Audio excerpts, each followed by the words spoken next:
আসসালামু আলাইকুম। সপ্তম শ্রেণীর সুপ্রিয় শিক্ষার্থীবৃন্দ, আশা করছি তোমরা সকলে ভালো আছো। আজকে তোমাদের বাংলা বইয়ের 127 নম্বর পৃষ্ঠার জীবনের সঙ্গে সম্পর্ক খুঁজি।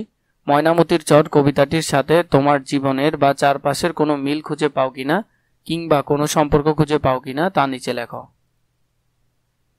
মিল বা সম্পর্ক। ময়নামতি চর কবিতার পারে আমি আমার গ্রামের পরিবেশের সাথে মিল খুঁজে পাই। মনে হচ্ছে এটি যেন আমার গ্রামেরই একটি দৃশ্য। আমার গ্রামের বাড়ি পদ্মার চরে যেসব কাজকর্ম সংগঠিত হয় তা আলোচ্য কবিতায় ফুটে উঠেছে। নদীতে মাছেরা খেলা করে, হঠাৎ গাংচিল এসে ছো মেরে মাছ ধরে নিয়ে যায়, গাছের ডালে বসে মনের আনন্দে ছিঁড়ে ছিঁড়ে খায়। এইসব আমার চোখে ভেসে ওঠা নিত্যদিনের চিত্র। ময়নামতির চর কবিতায় কবি অত্যন্ত চমৎকার ভঙ্গিতে কৃষি ব্যবস্থার বাস্তব চিত্রকে ফুটিয়ে তুলেছেন।